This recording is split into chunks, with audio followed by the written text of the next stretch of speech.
Welcome back to the Jersey Barrier. Ryan here, continuing our journey on 460 from Petersburg to Blacksburg in this segment. So we start where we left off last time. Lynchburg finally gets on a sign. As we saw last time, it should have been on there a long time before this, but there it is.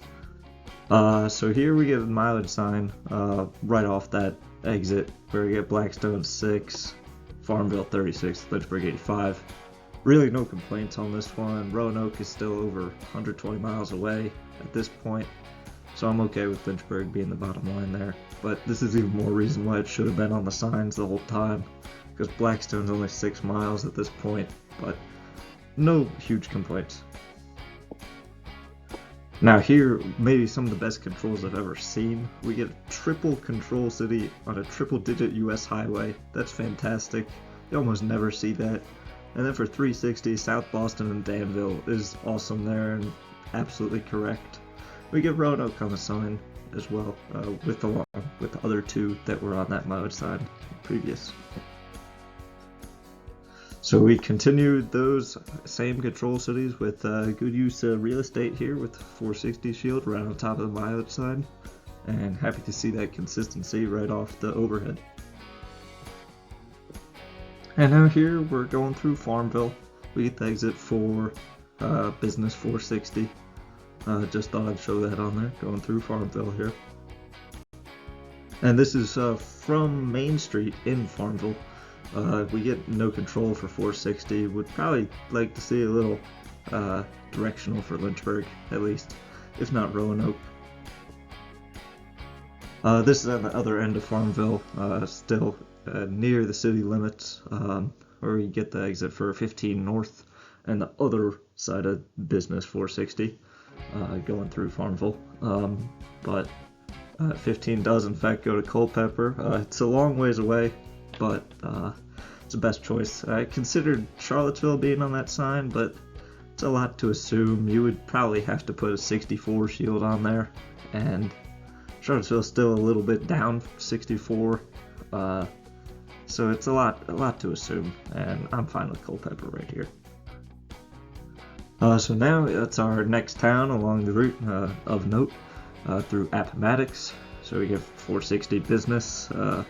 Again through Appomattox. We're going to see a lot of these business 460s on the way to Blacksburg, especially through this greater Roanoke region. And I would throw Roanoke up with Lynchburg. We're close enough at this point where Roanoke should be on the sides. And this is right after that last overhead. We finally do get Roanoke on there. Yeah, another solid mileage sign. Now we're in Concord. 64 on the bottom line is a little close, but I think I can let it slide here because it is Roanoke. It's the biggest city in Southwest Virginia. 64 maybe a little close, but I don't think you would put Christiansburg, Blacksburg on the bottom line over Roanoke, because just the size difference is too big. Now we are in Lynchburg, first of a few exits. We get 29 North to Charlottesville. Another reason why that 15 North sign should not have had Charlottesville Culpeper's good, because this one is where they want you to go to get to Charlottesville off 460. And the pull through Danville Roanoke, awesome. Now the next exit in Lynchburg, we get the pull through for South 29 West 460 and North 501. Southwest North, we're just missing East, and we could have quadruple concurrency of all different directions. Danville, Roanoke again, very good. Roanoke and Danville switch directions on this pull-through, but it's still fine. VDOT clearly likes these places, which is good. I'm not sure why they switched, but maybe it's just one of these is an old sign. But yeah, good work through Lynchburg, VDOT. And one of the last exits in Lynchburg where we do split from 29 South, still Roanoke and Danville, and we do get 29 business in Lynchburg. So yeah, good work here, VDOT. Roanoke and Danville all the way through Lynchburg, as it should be. And now we're going through Bedford. We get business 460 as well as 122 and 714. Just thought I'd show that because it is on the mileage signs a while back. We get right outside Bedford now. We get this sign. VDOT is absolutely obsessed with Bluefield, West Virginia. If you're not going to put Roanoke bottom line from 120, no chance Bluefield should be on there from 136. Roanoke should be the top line. Yeah, I mean, but Bluefield, an out-of-state town, you're going to sign over Roanoke? I don't get it. But yeah, Roanoke on the top line. There isn't a town of more than 600 until Vinton, and that's a Roanoke suburb, like very directly. So basically in Roanoke at that point. So Roanoke's fine. I would switch Salem for Christiansburg, maybe put Blacksburg on the bottom line, or keep it at 2. Christiansburg, Blacksburg, about 70 miles from here, so that would be fine for a bottom line. Bluefield is just it's a very questionable decision, but VDOT is going to keep using it. Okay, so now we are in Roanoke after a whole stretch of a lot of nothing. And here we got a jumble of signs with no controls, but 460 is going to go straight through downtown. Just an interesting sign here on the right. VDOT apparently did not have enough room for 5 shields up there, so they put the control as 581 and 220. Arguably the biggest 2 routes running through Roanoke, so kind of questionable decision there from VDOT. So maybe not as weird as this, though. We're on 460 and we get a control for Amtrak. Little known fact, 460 becomes a railroad in Roanoke. You just, right through Roanoke, you end up on the train tracks. So yeah, nice VDOT.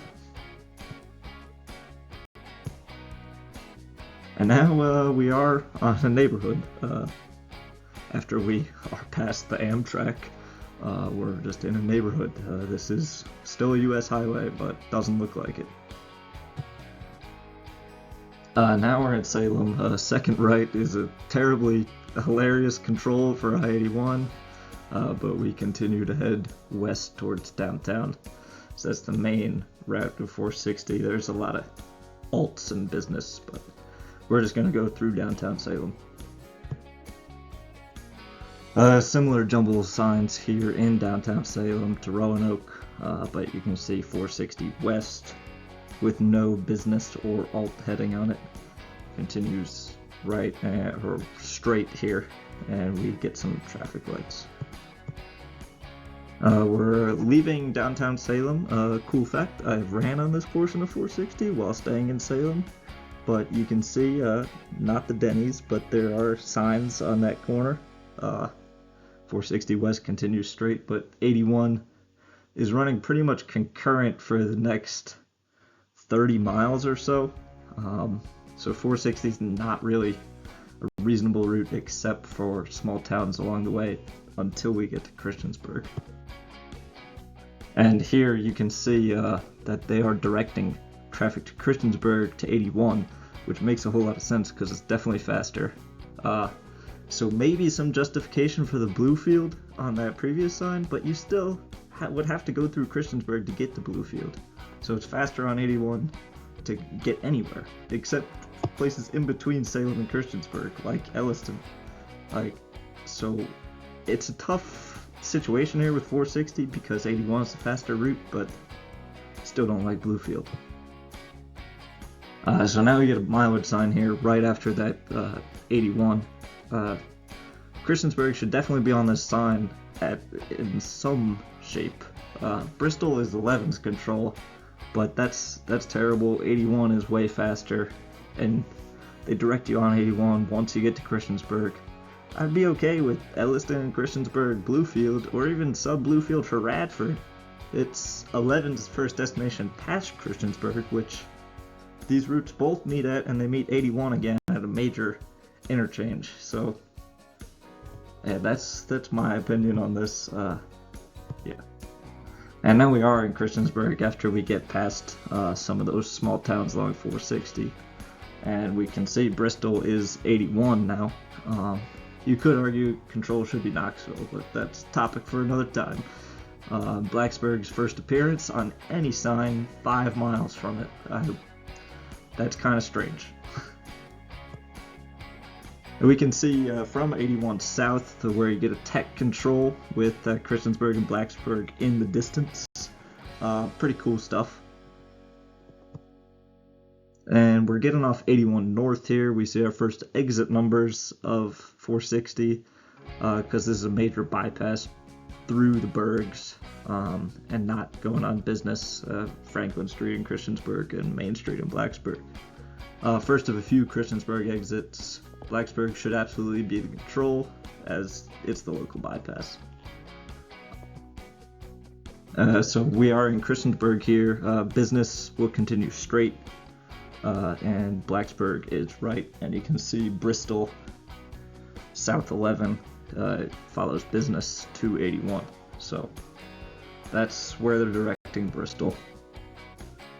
Yeah, I guess this is fine. Blacksburg's on there as it should be. VDOT just loves Bluefield too much. I don't understand it.